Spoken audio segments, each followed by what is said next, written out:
Selamat pagi Bapak Ibu, brother sister, saudara-saudari yang ada di rumah. Saya menyambut kita semua dalam ibadah secara online bersama Gereja Kristus di Indonesia, Jemaat Manokwari. Bapak Ibu, saudara-saudari, saya sangat percaya bahwa sampai saat ini Tuhan masih memberikan kita kekuatan, masih memberikan kita kesehatan, dan masih memberikan kehidupan yang layak. Bapak Ibu, saudara-saudari, saya mengajak untuk beberapa waktu ke depan ini, mari kita sama-sama memberikan hati, memberikan perhatian kita untuk ibadah pada minggu pagi ini. Untuk membuka kebaktian di minggu pagi ini, saya mengajak kita membuka kitab Mazmur, Mazmur 16, ayat yang ke-7 sampai yang ke-11. Saya akan bacakan untuk kita semua. Ayat yang ke-7, aku memuji Tuhan yang telah memberi nasihat kepadaku. Ya, pada waktu malam hati nuraniku mengajari aku. Aku senantiasa memandang kepada Tuhan, karena Ia berdiri di sebelah kananku. Aku tidak goyang. Sebab itu hatiku bersukacita dan jiwaku bersorak-sorak. Bahkan tubuhku akan diam dengan tentram. Sebab Engkau tidak menyerahkan aku ke dunia orang mati, dan tidak membiarkan orang kudus-Mu melihat kebinasaan. Engkau memberitahukan kepadaku jalan kehidupan. Di hadapan-Mu ada sukacita berlimpah-limpah. Di tangan kanan-Mu ada nikmat senantiasa. Bapak, Ibu, saudara-saudari, saya mengajak kita tunduk kepala, kita berdoa. Bapa kami di dalam surga, Bapa yang sangat baik, Bapa yang memberikan kehidupan untuk kami. Terima kasih atas setiap kasih karunia yang masih tetap kami rasakan sampai saat ini, Tuhan.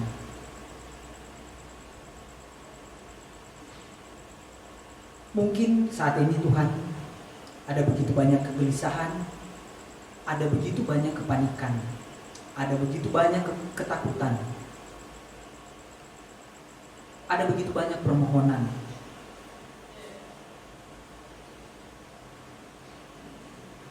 Namun Tuhan, saya secara pribadi saya sangat bersyukur kepada Engkau, karena Engkau masih memberikan saya waktu, memberikan saya kesempatan untuk saya bisa beribadah kepada Engkau. Bapa di surga, saya berdoa Tuhan, mari Engkau sertai Tuhan peribadatan kami pada minggu pagi ini. Untuk Bapak, Ibu, saudara-saudari yang ada di rumah, mari Engkau sertai kami semua Tuhan, agar kami bisa belajar dari kebenaran firman-Mu Tuhan.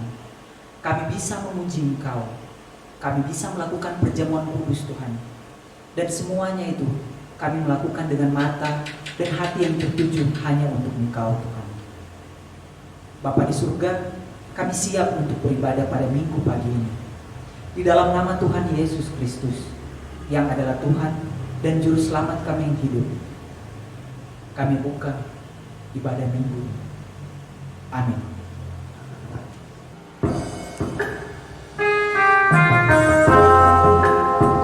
Mari Bapak Ibu Saudari, mari kita yang beribadah di rumah, mari kita memuji dan memuliakan Tuhan, mari kita sembah Dia.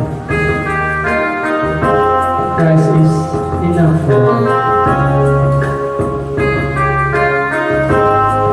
Christ is my reward. Christ is my reward and all my devotion. Now there's nothing in this world that will ever satisfy. Through every trial, my soul will sing, no turning back.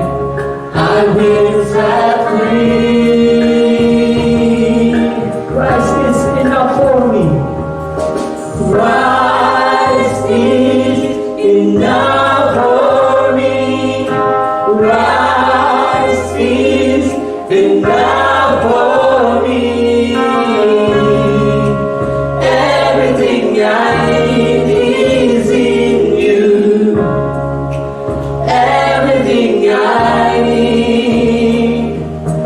Rise my all in all, the joy of my salvation. And His love will never fade. Heaven is our hope. Through every storm, my soul will sing. Jesus is near. To God be the glory.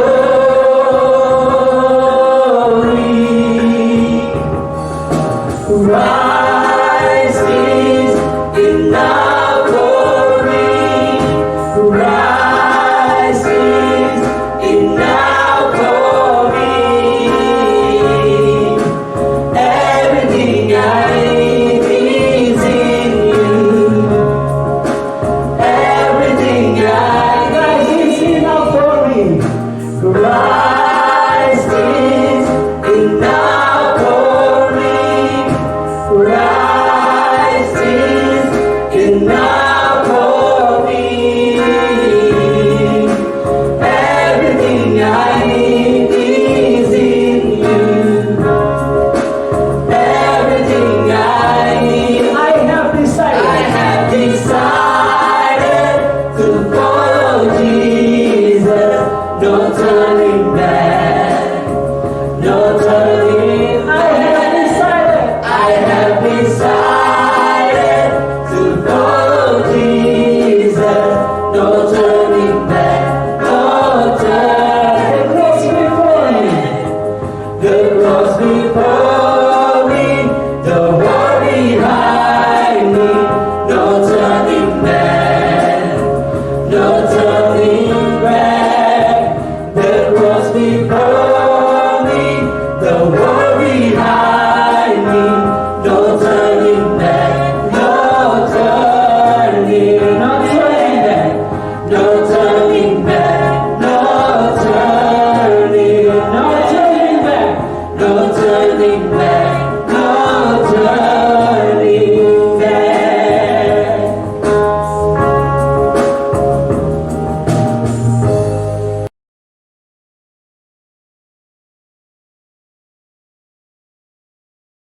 Selamat pagi jemaat, brother dan sister yang Tuhan kasihi. Saat ini tiba waktunya untuk kita akan sama-sama melakukan perjamuan kudus di rumah kita masing-masing. Saya berharap bahwa waktu kita melakukan perjamuan kudus, betul-betul kita masing-masing boleh kembali merefleksikan tentang kasih, kebaikan, kemurahan, kesetiaan, dan pemeliharaan Tuhan yang boleh menebus setiap kita dan boleh melayakan kita oleh karena kematian dan kebangkitannya di salib. Sebelum kita akan sama-sama membaca bagian daripada sharing saya tentang salib, saya mengajak kita untuk mari kita siapkan hati kita, kita satu di dalam doa. Mari kita berdoa. Bapa yang baik, segala puji, segala syukur, segala hormat hanya kepada Engkau. Terima kasih Tuhan Yesus, jika hari ini kami masih ada dalam pemeliharaan dan penyertaan-Mu di sepanjang hari-hari hidup kami, terutama di situasi yang kami sedang hadapi, bahkan seluruh dunia boleh mengalami hal yang sama, tetapi kami bersyukur karena Tuhan Engkau boleh memelihara, menjaga kami dengan hebat. Terima kasih Tuhan, pagi hari ini kami akan sama-sama boleh kembali mensyukuri akan pengorbanan Engkau di atas kayu salib ribuan tahun yang lalu, sehingga Engkau melayakkan setiap kami untuk boleh menjadi bagian di dalam karya penebusan Engkau Tuhan melalui salib. Saat ini kami akan melakukan perjamuan kudus, pimpin sertai saya dan juga brother sister yang ada di rumah dan yang menyaksikan secara langsung komuni ini. Kami percaya Tuhan bahwa darah dan tubuh Engkau boleh melayakkan setiap orang yang betul-betul percaya kepada Engkau mengalami kehidupan yang berkenan kepada Engkau, bahkan di dunia ini Tuhan. Hanya kepada Engkau Tuhan kami Yesus Kristus kami menyerahkan perjamuan kudus pada saat ini. Amin. Sama-sama saya akan membacakan buat kita satu ayat yang ayat ini akan sangat merefleksi buat saya secara pribadi, tapi saya berharap juga ini akan menolong kita masing-masing yang ada di rumah kita tentang bagaimana kita memaknai salib Kristus di dalam hidup kita. Matius 16 ayatnya yang ke-24. Demikian bunyi firman Tuhan. Lalu Yesus berkata kepada murid-muridnya, "Setiap orang yang mau mengikut aku, ia harus menyangkal dirinya, memikul salibnya, dan mengikut aku." Bagian ini, waktu saya membaca ayat ini dan saya kembali melihat perikop yang dikasih judul di dalam Injil Matius pasal 16 ini, dikatakan di sana pemberitahuan pertama tentang penderitaan Yesus dan syarat-syarat mengikut Dia. Yesus mengerti bahwa ketika di generasi Dia ada dan Dia hidup, ada banyak orang yang datang ingin ikut Dia. Tapi Yesus juga tahu kedalaman motivasi mereka. Seperti apa sampai mereka kepada salib. Dan di ayat 24 yang tadi saya bacakan untuk jemaat, ini juga ayat yang sangat menusuk hidup saya, membuka motivasi saya, cara saya berpikir waktu saya hari ini menjadi seorang murid Yesus. Bahkan ketika saya bertobat, saya senantiasa terus diingatkan oleh bagian daripada ayat ini. Bahkan setiap minggu melakukan perjamuan kudus, saya senantiasa diingatkan. Ayat tadi dikatakan, yang paling menusuk hidup saya adalah dikatakan menyangkal diri dan memikul salibnya. Salib adalah keteladanan, ketaatan daripada penderitaan Yesus. Secara fisik, Yesus menderita. Dia dicambuk. Dia bahkan harus dipaku kaki dan tangannya. Dia bahkan harus dipasang mahkota duri yang sebenarnya itu adalah sebuah penghinaan. Tetapi Yesus rela melakukan itu karena Dia mengasihi saya dan jemaat yang terkasih. Yesus juga salib, melalui salib, Yesus juga rela menderita secara mental. Waktu Dia diludahi, waktu Dia dikatakan, "Hei engkau raja orang Yahudi, bebaskanlah dirimu." Waktu Dia dikhianati oleh murid-murid yang sangat dekat dengan Dia, Yudas menjualnya, Petrus menyangkalnya. Salib begitu powerful tentang bagaimana saya melihat hidup saya untuk menyangkal diri saya dan ikut Yesus. Salib juga adalah keteladanan daripada penderitaan Yesus melalui kerohanian. Ketiga aspek itu yang saya belajar untuk terus salib membuat saya untuk harus menderita secara fisik oleh karena saya ikut Yesus, bukan karena keinginan saya. Saya juga harus menderita secara mental waktu saya mau melihat kepada salib. Tapi saya juga akan menderita secara rohani waktu saya juga mau melihat kepada salib.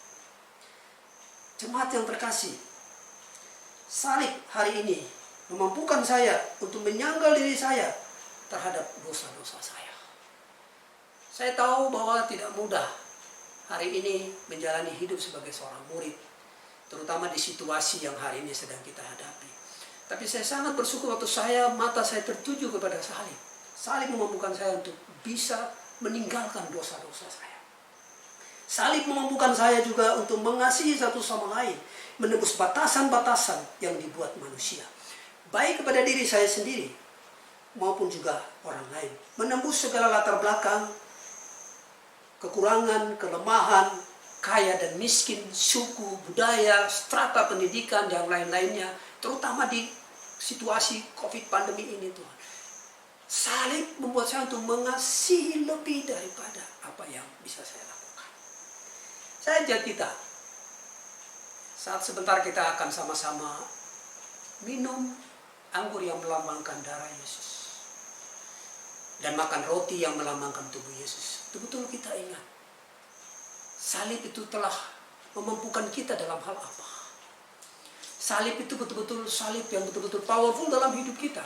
Ataukah kita bisa melakukan perjamuan kudus setiap minggu, tetapi kuasa daripada salib itu tidak powerful dalam hidup kita. Jemaat yang terkasih, mari kita refleksikan hidup kita masing-masing tentang kuasa daripada salib. Akhirnya Yesus bangkit dan dia memberikan kita, kamu dan saya, garansi keselamatan, yaitu hidup yang kekal. Saat ini kita akan sama-sama makan roti. Satu bagian ayat yang akan menuntun kita untuk makan roti di Matius 26 ayat 26 sampai dengan 29. Dan ketika mereka sedang makan, Yesus mengambil roti, mengucap berkat, memecah-mecahkannya lalu memberikannya kepada murid-muridnya dan berkata, ambillah, makanlah, inilah tubuhku. Mari kita makan dengan penuh ucapan syukur.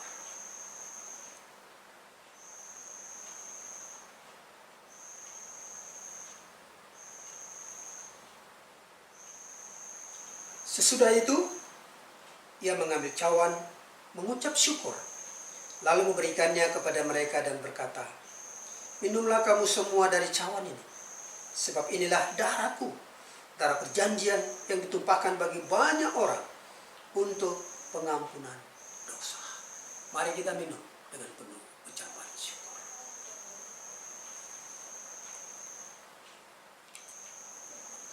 Akan tetapi aku berkata kepadamu, mulai dari sekarang, aku tidak akan minum lagi hasil pokok anggur ini, sampai pada hari aku meminumnya, yaitu yang baru, bersama-sama dengan kamu, dalam kerajaan Bapa-Ku. Amin.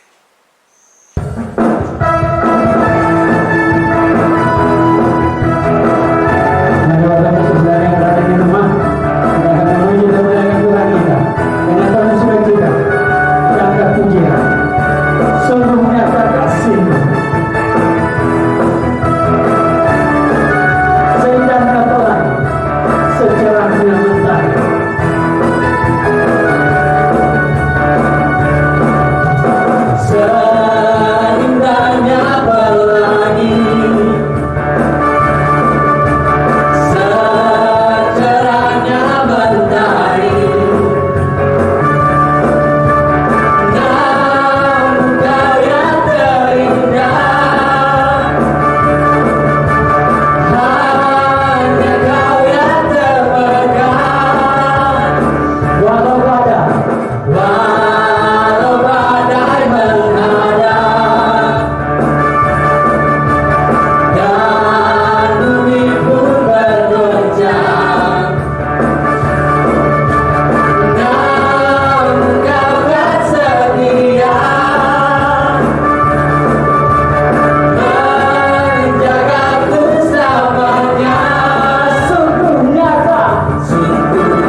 Selamat hari Minggu semuanya. Saya sangat senang bahwa kita bisa bersama-sama memuji Tuhan. Dan saat ini kita bersama-sama akan melihat ke dalam firman Tuhan. Dan tema kita bulan ini adalah One Master. Cuma ada satu master kita, yaitu Tuhan Yesus. Ini sangat penting karena sering sekali kita bisa mendapat kepuasan kita dari hal lain, dari apa yang kita miliki, dari orang lain, lebih daripada dari Tuhan Yesus sendiri. Kita semua tahu siapa yang memberkati kita, siapa yang reward kita, siapa yang satisfy kita. Sebagai orang Kristen, jawaban kita pasti Tuhan Yesus. Tapi bukan soal jawaban kita. Tapi betulkah itu dari Dia? Jangan-jangan itu dari harta milik kita. Dari orang lain. Bukan dari Tuhan Yesus sendiri. Karena itu kita akan belajar bersama-sama bagaimana Tuhan bless kita. Dan bagaimana Dia reward kita. Dan bagaimana Dia memuaskan kita. Sehingga waktu kita bilang, I'm blessed, I'm rewarded, I'm satisfied, itu kita tahu, itu bukan datang dari Tuhan yang lain, tapi betul-betul datang dari Tuhan kita yang satu-satunya, yang kita mengabdi, yaitu Tuhan Yesus Kristus. Yang pertama kita akan belajar bagaimana Yesus memberkati. Apa yang Dia bilang sebagai blessed. Kalau orang Farisi fokuskan kepada hal yang eksternal. Sedangkan Yesus fokus kepada yang internal. Dan kita akan lihat sama-sama di buku Matius 5. Di khotbah Yesus yang pertama, yaitu khotbah di bukit. Dia bicara tentang itu. Ini terkenal tentang 8 ayat yang bicara tentang 8 kata blessed. Yang artinya adalah berbahagia. Ini adalah bahasa yang tidak dipakai manusia biasa pada zaman Yesus, tapi ini bahasa yang dipakai untuk Tuhan, untuk Dewa, sebagai satu divine joy, satu kebahagiaan yang perfect. Dan Yesus menggunakan kata ini waktu Dia memberikan khotbah Dia yang pertama di bukit. Bahasa Latinnya adalah beatus, di mana kata beatitude itu berasal. Ini yang Yesus katakan orang berbahagia. Sering sekali pandangan kita orang berbahagia adalah orang yang punya kerjaan, dipromosikan. Wah, punya kesehatan. Oh, punya rumah.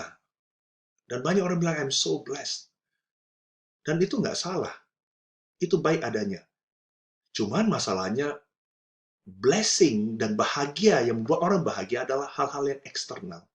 Yang Yesus katakan yang bisa membuat kamu bahagia adalah yang bersifat internal.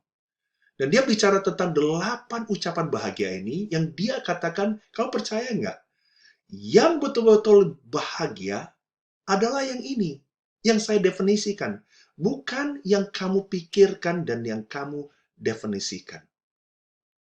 Dan dari 8 ucapan bahagia ini ada satu proses, ada satu progres yang ada, yang tidak mungkin saya bisa dapat kebahagiaan yang lain tanpa saya terlebih dahulu memiliki kebahagiaan yang sebelumnya. Apa maksud saya? Maksudnya adalah, misalnya gini, nggak mungkin kita mengharapkan adanya buah tanpa pohon itu ada kehidupan. Dan nggak mungkin pohon itu ada kehidupan kalau pohon itu sendiri tidak berakar dan tidak punya akar yang bisa memberikan asupan makanan supaya pohon itu bisa hidup.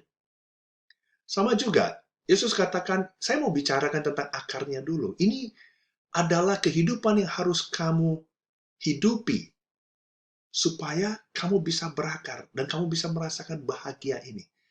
Dan tanpa kamu merasakan bahagia ini, tidak mungkin kamu bisa mendapatkan bahagia yang lainnya. Dia mulai di ayat 3. Berbahagialah orang yang miskin di hadapan Allah, karena mereka yang mempunyai kerajaan sorga. Yesus katakan orang yang berbahagia adalah orang yang tahu bahwa dia punya kebutuhan, tapi dia sendiri tidak mampu bisa memenuhi itu. Dia sendiri tahu dia terbatas. Dan akhirnya dia sadar, gak mungkin. Yang bisa memenuhi itu hanyalah Tuhan saja. Dan dia mulai datang ke Tuhan, mulai rendah hati, dan miskin di hadapan dia. Dan Tuhan bilang mereka lah yang punya kerajaan sorga. Nah, orang yang humble, yang tahu bahwa dia butuh Tuhan, ini yang kemudian sadar bahwa dia melihat ada banyak hal yang dia sudah sakitkan Tuhan. Ada banyak hal dosa yang dia lakukan kepada Tuhan, yang membuat dia kemudian berduka cita. Dia mulai sadar, dia mulai mourning. Seperti kita lihat di Alkitab, berapa kali kata duka cita karena mereka sadar dosa mereka. Dan mereka mulai bertobat. Dan Tuhan bilang mereka akan dihibur. Justru itulah Tuhan bilang, inilah orang yang berbahagia. This is the blessed man. Sesudah itu dia bilang, orang yang bertobat, dia broken akan dosanya. Dia kemudian menjadi lemah lembut. Lemah lembut di sini bukan berarti dibilang lemah gemulai. Bukan itu. Ini berasal dari kata seekor kuda yang sangat kuat, yang liar, yang kemudian berhasil dijinakkan. Waktu berhasil dijinakkan, kuda ini tetap kuat, tetapi dia itu sudah tunduk kepada tuannya. Dan dia bilang ketika kamu bisa broken dan berduka cita atas dosa kamu, kamu mulai memilih jalan hidup untuk tunduk kepada apa yang Tuhan rancang. Kamu mulai nyangkal diri kamu. Kamu mulai tidak mau ikut prinsip hidup kamu, atau cara pikir kamu, cara hidup kamu sebelumnya, ego kamu sebelumnya. Nah, kamu mulai menjadi orang yang mau tunduk kepada Tuhan. Dan dia bilang berbahagia karena kamulah yang memiliki bumi itu. Kamu akan menjadi orang yang bisa berhasil sesuai dengan rancangan dan cara Tuhan. Dan kalau kita memiliki tiga ini, Tuhan katakan apa? Berbahagialah orang yang lapar dan haus akan kebenaran, karena mereka akan dipuaskan.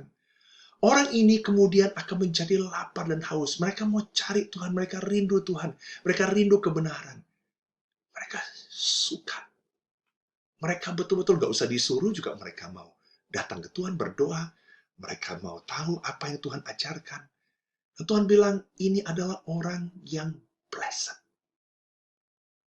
Berikutnya, ketika orang sudah haus dan lapar akan kebenaran, akan Tuhan sendiri, apa yang terjadi? Mereka kemudian jadi murah hati, merciful mereka terhadap orang lain. Mengapa? Karena mereka sendiri sudah tahu seberapa Tuhan begitu bermurah hati kepada mereka. Mereka jadi gampang mengampuni orang karena mereka tahu seberapa Tuhan sudah mengampuni mereka. Apalagi yang terjadi, apalagi buah dan hasilnya. Mereka sendiri jadi suci hatinya. Hatinya yang keras sebelumnya, yang banyak pikiran kotor, jahat, sekarang jadi murni, suci. Karena apa? Karena mereka suka akan firman Tuhan, lapar, haus. Akhirnya firman Tuhan sendiri membersihkan mereka, menyucikan mereka. Sehingga mereka bisa melihat Tuhan lebih jelas lagi. Dan mereka lama-lama makin melihat Tuhan sebagaimana Tuhan adanya. Bukan seperti apa yang dia inginkan, tapi for who God is. Sesudah itu, mereka akan ada rasa peace. Dan Tuhan bilang, bukan hanya mereka punya rasa peace, mereka sendiri akan menjadi peacemaker. Mereka bahkan mendamaikan keluarga yang berantem. Mereka sendiri membantu orang-orang yang dalam kesulitan, orang yang bertengkar, orang yang bergumul. Dan mulai punya peace itu sendiri. Dan Tuhan katakan, orang ini berbahagia. Dan Tuhan sendiri akan sebut mereka adalah anak-anak Allah. Karena anak-anak Allah harusnya orang-orang yang membawa damai. Di balik daripada itu, Tuhan juga katakan, kalau kamu menjadi pengikut Yesus, kamu juga akan dianiaya. Tapi bedanya, saya mau kamu tahu, kamu bukan dianiaya karena dosa kamu atau perbuatan kamu yang salah, tapi karena Tuhan, karena kebenaran. Dan Tuhan bilang, berbahagialah orang tersebut. Ini adalah orang-orang yang blessed. Saya mau tanya kita semua di sini, itukah definisi kita tentang orang-orang yang di-blessed? Atau kita punya definisi yang lain tentang orang-orang yang di-blessed itu?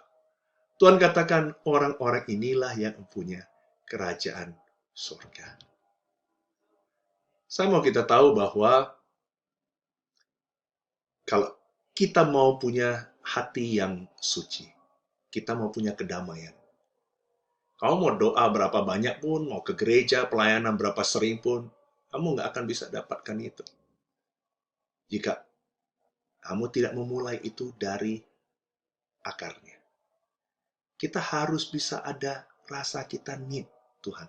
Bahwa kita nggak bisa upayakan dengan sendirian. Kita di sini harus bisa humble. Kita sendiri di sini harus bisa lihat dosa kita dan kita betul-betul harus mau tunduk kepada Tuhan. Kalau tidak akan bisa kita mempunyai hati yang suci itu. Sama seperti ini adalah American Ninja, di mana orang mau dari satu tempat ke tempat lain, mereka itu harus menggunakan roda-roda atau tali-tali yang ada di antaranya. Dan tujuan daripada itu adalah mereka ketika mendapatkan itu mau pergi tempat lain, mereka harus swing dulu. Mereka harus bergelayutan. Dan mereka akan bangun momentum itu, dan semakin momentum itu besar, mereka bisa mencapai tempat yang lain. Tapi kalau ketika mereka kehilangan momentum, mereka harus mulai lagi dari awalnya. Sampai momentum itu ada lagi, kemudian mereka baru bisa pindah tempat, dan akhirnya capai ke tujuan. Sama juga kalau kita mau bisa punya damai yang Tuhan bilang, itu blessing dari Tuhan. Kita mau bisa punya hati kita yang tenang, hati yang terpuaskan. Kita di sini harus memulainya dari akarnya. Sebelum akhirnya kita bisa mendapatkan buahnya. Dan kalau kita adalah orang yang diberkati, otomatis kita juga akan memberkati orang lain. Pasti. Sering sekali orang bilang, wah, gue sangat diberkati. Tapi saya lihat dalam hidupnya mereka tetap egois. Mereka tidak memberkati orang lain. Tuhan bilang, kalau kamu adalah orang yang berbahagia, you are the blessed people. Kamu adalah garam dan terang dunia. Dan kamu sendiri akan bercahaya. Walaupun dunia menganiaya kamu, nggak suka kamu pada awalnya. Tapi kamu terus memberi, kamu terus mengasihi, kamu terus sabar. Nah, akhirnya mereka bisa lihat, ini nggak mungkin tidak manusiawi sekali yang bisa dia lakukan. Dia sudah saya aniaya, kok dia tetap bisa mengasihi saya. Akhirnya mereka bisa lihat, wow, ini karena Tuhan. Dan akhirnya Tuhan dimuliakan. Dan bahkan mereka sendiri pun mencari Tuhan untuk bisa mendapat blessedness dari Tuhan. Bagaimana Tuhan mereward? Tentu Tuhan tidak reward dari apa yang kelihatan secara eksternal. Orang Farisi sendiri, mereka berpuasa, mereka berdoa, dan mereka memberikan sedekah. Dan mereka pikir dengan melakukan itu, Tuhan akan reward mereka. Yesus sendiri dengan sangat jelas katakan, betulkah Tuhan akan reward dengan cara seperti itu? Ini kita akan lihat semua di buku Matius 6. Yesus mulai bicarakan tentang memberikan sedekah atau giving. Dia bilang orang-orang Farisi ini melakukan kewajiban agamanya supaya dilihat orang. Dan Tuhan bilang ini munafik. Karena mereka mau dipuji Tuhan. Apa arti munafik? Arti munafik bukan berarti, wah saya ini berdosa karena saya tidak sesuai dengan standar Tuhan. Bukan itu. Banyak orang yang sering merasa dia munafik dan nggak mau datang ke gereja, nggak mau belajar Alkitab karena itu. Bukan. Munafik artinya adalah orang-orang yang beragama yang menggunakan agama itu untuk keuntungan mereka sendiri. Untuk mau dipuji. Untuk mereka sendiri bisa benefit. Atau orang munafik itu adalah orang yang menggunakan agama untuk menutupi dosa mereka. Itu adalah orang munafik. Artinya sendiri adalah seperti seorang aktor yang memakai topeng. Dan Yesus katakan, orang Farisi ini memberi. Dan bukan tindakan memberinya yang Yesus against. Tapi motivasi dia adalah mengharapkan yang dari eksternal, bukan yang dari internal. Tuhan bilang, kalau orang itu memberi dengan motivasi yang benar, bukan untuk dilihat dan dipuji. Tuhan saja sendiri sudah lihat itu, dan pasti akan kasih rewardnya. Begitu juga dalam hal berdoa. Mereka berdoa seperti orang munafik, berdiri di rumah-rumah, suaranya dikuatkan. Dan Tuhan bilang, enggak begitu cara saya reward mereka. Saya lebih tertarik lihat orang yang berdoa di tempat private mereka, walaupun nggak dilihat. Dan itu saya lihat. Karena saya lihat saya akan reward mereka. Bukan berarti Yesus bilang kalau gitu kita hanya berdoa secara private. Kita nggak ada doa secara di publik juga, tempat umum. Enggak. Karena kita lihat bagaimana di Alkitab juga ajarkan kita berdoa sebagai jemaat, kita berdoa bersama-sama di tempat umum, bersama-sama. Tetapi yang Yesus maksudkan adalah jangan kamu berdoa tempat umum, tapi tempat private kamu sendiri nggak berdoa. Jangan kelihatan kan tempat umum kamu doanya semangat, panjang lebar, tapi waktu kamu sendirian, kamu sendiri ogah-ogahan. Dan kamu sendiri tiduran. Dia bilang lagi, waktu kamu berdoa jangan bertele-tele. Jangan diulang-ulang, kayak tape recorder diulang-ulang, dihafalin. Bukan. Tuhan nggak mau yang seperti itu. Tuhan juga nggak mau yang kata-katanya panjang-panjang, karena dipikir dengan makin panjang berarti dikabulkan. Enggak. Tuhan bilang, saya sendiri sudah tahu apa yang kamu butuhkan. Sebenarnya kamu nggak ngomong pun saya sudah tahu apa yang kamu butuhkan. Cuma saya mau kamu berdoa. Nah, ayat ini yang sering orang bilang kalau gitu, ya mending saya nggak usah doa. Kan Tuhan sudah tahu. Bukan. Tuhan memang sudah tahu. Tapi Tuhan menggunakan doa sebagai alat atau instrumen untuk menyiapkan hati kita, menyiapkan diri kita. Sebelum doa itu dijawab Tuhan. Sehingga waktu doa itu dijawab Tuhan, kita di sini sadar diri bahwa ini adalah jawaban doa dan kita kasih kredit ke Tuhan, kita bersyukur kepada Tuhan, kita tahu bahwa ini harus sesuai kehendak Tuhan. Sehingga waktu kita dapat jawaban itu juga kita gunakan untuk kehendak Tuhan, sesuai kehendak Tuhan, untuk kebaikan orang banyak, bukan untuk ego kita sendiri. Habis itu Yesus katakan, oke, saya ajar kamu berdoa deh. Kalau kamu berdoa, ingat, yang menjadi fokusnya, yang menjadi concernnya adalah Tuhan itu sendiri. Makanya diajarkan doa Bapa kami. Lihat di sana, dia bilang, Bapa kami yang di sorga, dikuduskanlah namamu, datanglah kerajaanmu, jadilah kehendakmu di bumi seperti di sorga. Sering kita mulai doa, yang jadi fokusnya adalah kita. Enggak. Doa itu yang jadi fokus adalah Tuhan. Kita tinggikan Dia. Kita praise Dia. Kita mau supaya kerajaan Dia bisa terjadi. Kita mau supaya kehendak Dia bisa terjadi di bumi, di keluarga kita, di kantor kita, di gereja kita, di mana kita berada. Kita mau kehendak Tuhan yang terjadi, bukan kehendak kita. Dan orang sering salah lagi, sering orang fokuskan doa itu hanya untuk diri sendiri. Kita lihat, doa yang Yesus ajarkan, lihat, tidak ada kata sendirinya. Semua katanya plural. Kami, kami, kami, kami, kami. Bukan saya. Kenapa? Karena Tuhan mau, sewaktu kita berdoa, itu adalah bukan hanya menguatkan kita, tapi menguatkan satu sama lain juga. Makanya waktu kita minta makanan dari Dia, waktu kita bilang kita mau ampuni, ini saling, hubungan yang saling. Bukan cuma saya mau diampuni, tapi saya juga mau mengampuni yang lain. Karena itu saya butuh Tuhan beri saya kekuatan. Lembutkan hati saya supaya saya bisa lakukan itu. Dan itulah doa yang Tuhan akan reward.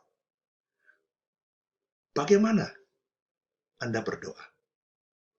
Karena kita nggak mau kita berdoa mengharapkan sesuatu dari Tuhan. Tapi kita berdoa pun sudah salah. Seterusnya, tentang berpuasa. Tuhan bilang orang Farisi ini juga. Mereka kalau berpuasa, mereka sengaja bikin muka mereka muram. Kelihatan kayak mereka yang udah habis tenaga ini, wah udah menderita sekali. Tuhan bilang enggak. Pertama, saya sendiri nggak minta kamu berpuasa. Supaya kita tahu, puasa yang diharuskan oleh Tuhan bagi orang Yahudi hanya sekali setahun. Itu adalah di hari Atonement Day, yaitu hari Yom Kippur, hari penebusan dosa. Hari di mana imam masuk ke tempat Maha Kudus sekali setahun. Itu adalah satu-satunya hari puasa yang diharuskan untuk orang Israel. Tapi orang Farisi mengambilnya lebih jauh. Mereka berpuasa setiap hari Senin dan Kamis. Dan mereka sudah biasa lakukan itu. Dan mereka lakukan supaya bisa kelihatan oleh orang betapa rohani, betapa spiritual, betapa sucinya mereka. Dan mereka sengaja membuat muka mereka kayak lagi, wah, sacrifice-nya banyak banget. Tuhan Yesus bilang, enggak, bukan itu yang saya akan reward. Yang saya akan reward adalah orang yang berpuasa, dan Tuhan nggak melarang orang mau berpuasa kapan saja, silakan. Daniel ada lakukan itu. Tapi Tuhan Yesus katanya, saya reward adalah orang yang justru miyaki kepalanya, cuci mukanya, sehingga waktu orang lihat mereka, orang nggak tahu bahwa dia berpuasa. Bahkan orang bisa lihat, wow, luar biasa ini orang sukacita. Wow, dia justru makin semangat. Itu adalah maksud dari puasa, dan puasa seperti itulah yang di-reward oleh Tuhan. Jadi, brother sister, saya mau kita tahu, kita mengerti nggak? Apakah kita mendapat reward yang betul-betul Tuhan katakan, atau menurut definisi kita sendiri? Kalau kita adalah orang yang di-bless dan orang yang di-reward secara internal, apa adalah hasilnya? Hasilnya kita menjadi orang yang righteous. Kita punya righteous character. Bukan religious. Kita sendiri akan mendapat reward dari Tuhan. Bukan reputasi yang dari luar seperti orang Farisi. Jadi saya mau mengajak kita semua di sini, mari kita ngerti. One master kita adalah one master yang sangat ingin kita berbahagia. Tapi menurut cara dia. Dan dia sangat ingin bisa reward kita. Tapi juga sesuai dengan cara dia. Bagaimana Tuhan memuaskan kita? Kita tahu Tuhan ciptakan kita ada basic need kita, yaitu untuk bisa dipuaskan, untuk bisa mempunyai rasa aman, untuk juga bisa mempunyai rasa bahwa kita berarti, kita itu special. Yang mana waktu kita kecil mungkin seberapa orang tua kita mengasihi kita, tapi karena mereka juga ada dysfunctionality-nya, akhirnya kita tidak mendapatkan yang semestinya. Akhirnya itulah yang membentuk jati diri kita, yang membuat kita punya identitas diri kita berdasarkan apa yang orang katakan, apa yang kita rasakan, perlakuan orang kepada kita. Dan itu yang membuat kita jadi insecure, membuat kita berusaha cari arti dari hal yang lain. Banyak orang hari ini mencari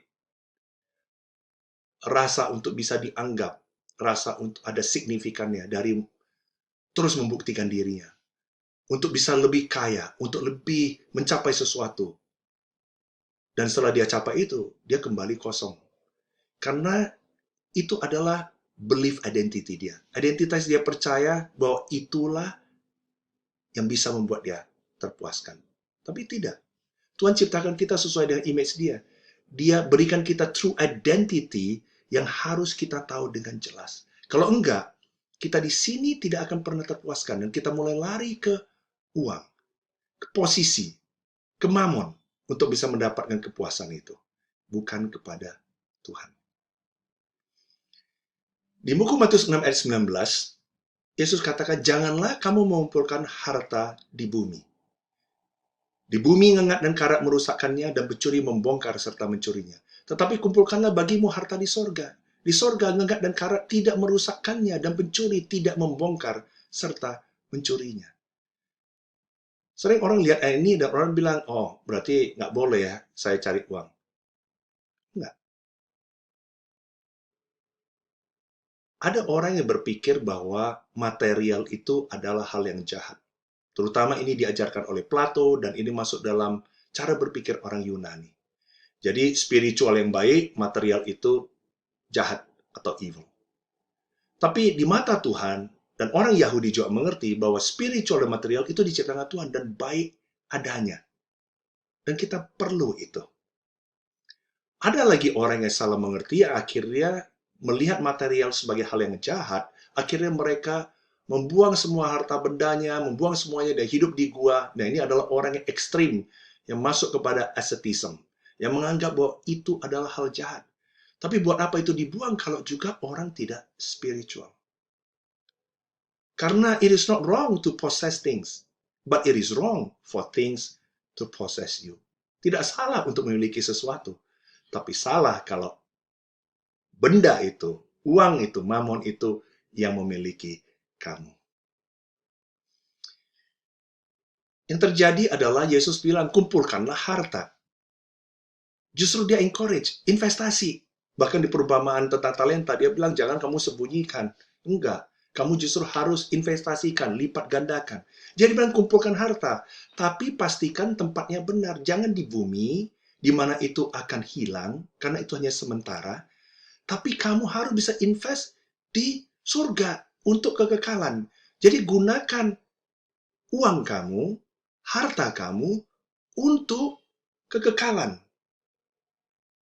Bukan kamu fokus gunakan uang kamu untuk diri kamu sendiri, karena kamu terbatas. Kamu juga satu hari akan dipanggil.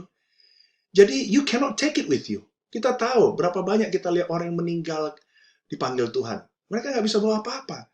Tapi you can send it on ahead. Kamu bisa pakai harta benda kamu semasa kamu hidup dan pakai untuk kekekalan.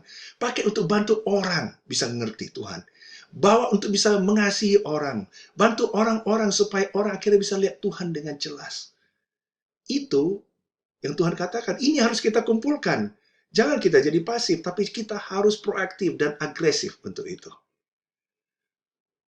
Jim Elliot katakan, he is no fool who gives what he cannot keep to gain, that which he cannot lose. Dia bilang orang yang bijak adalah orang yang memberikan apa yang dia nggak bisa simpan dan pertahankan. Untuk apa? Untuk mendapatkan apa yang dia sendiri tidak akan pernah kehilangan. Ini luar biasa sekali bijaknya. Nah, kemudian dia bicara, ini ada hal yang kamu harus fokuskan supaya betul-betul bisa dibereskan. Supaya jangan akhirnya mamon yang mempengaruhi kamu. Tapi justru Tuhan yang mempengaruhi kamu. Dan itu terjadi di level hati kita. Pikiran kita. Dan juga kehendak kita. So our heart, our mind, and our will. Tapi seperti Alkitab katakan, hati itu adalah sumbernya. Jadi ini yang paling harus kita jaga. Karena di mana hartamu berada, di situ juga hatimu berada. Kalau kamu value, ya kata love itu artinya value. Kalau kamu value harta benda kamu, uang itu lebih daripada Tuhan. Nilainya lebih tinggi uang itu daripada Tuhan. Ataupun kerajaan Tuhan. Maka hati kamu otomatis akan ke sana.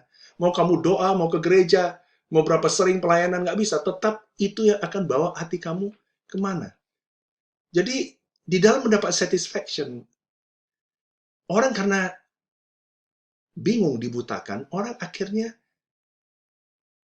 pikir bahwa mereka bisa dapat satisfaction dari uang. Dan karena mereka dapat satisfaction itu, mereka sendiri bisa dapat security. Mereka kemudian merasa mereka itu berarti, punya significance. Akhirnya mereka jadi love uang itu. Dan mereka use Tuhan untuk bisa mencapai itu. Yang Tuhan inginkan adalah gunakan uang itu. Supaya apa? Supaya kita bisa pakai untuk apa yang Tuhan love. Kita harus love Tuhan. Kalau kita love Tuhan, kita akan gunakan uang, harta benda yang sifatnya netral. Tidak baik, tidak jahat. Tetapi ini harusnya justru menjadi servant dari kita. Alat yang kita use untuk kita mengasihi Tuhan dan mengasihi sesama kita. Kemudian dikatakan bagaimana mata adalah pelita tubuh. Jika matamu baik, teranglah seluruh tubuhmu. Jika matamu jahat, gelaplah seluruh tubuhmu. Alkitab katakan mata untuk bicarakan tentang inilah yang bisa membuat kita view, melihat, punya perspektif. Dan kalaupun anggap ruangan ini terang, tapi kalau mata kita nggak baik, ya tubuh kita juga jadi gelap. Kita juga jalan kemana juga tetap kejeduk kemana-mana. Jadi mau berapa besar pun terangnya firman Tuhan, mau berapa hebatnya pun, tapi kalau perspektif kamu tidak ubah, mindset kamu tidak ubah, semuanya akan ke bawah. Tindakan kamu, kata-kata kamu, semuanya juga akan kepengaruh. Dan akhirnya kehendak kita atau will kita pun akan terpengaruh. Jadi ayat ini katakan kita bisa memiliki dua-duanya. Tuhan dan uang. Tapi yang nggak bisa adalah kita tidak bisa serve dua-duanya. Kita harus pilih. Dan kalau hati kita dibereskan, kalau pikiran mindset kita dibereskan, akhirnya kehendak kita juga akan memilih hal yang benar. Kita akan memilih Tuhan lebih daripada benda. Uang. Kita akan tahu mana yang akan memberikan kepuasan, rasa aman, dan satisfaction dan significance kepada kita. Tolong jaga hati kita, pikiran kita, dan juga kehendak kita. Yang paling penting adalah hati, karena itu adalah sumber dari semuanya. Akhirnya kita semua di sini tahu bahwa kita adalah orang yang bisa katakan, I'm blessed. I'm rewarded. I'm satisfied. By who? By our true and only one master. Karena itulah yang dia katakan, siapa yang blessed, siapa yang dia reward, yang siapa yang dia puaskan. Harta benda kita adalah dari Tuhan. Tapi ultimately hanya Tuhanlah yang bisa memuaskan kita. Semoga kita sama-sama terus bisa belajar bagaimana kita bisa menjadikan Tuhan Yesus menjadi our only and one master yang luar biasa. Amin. Tuhan berkati kita semua.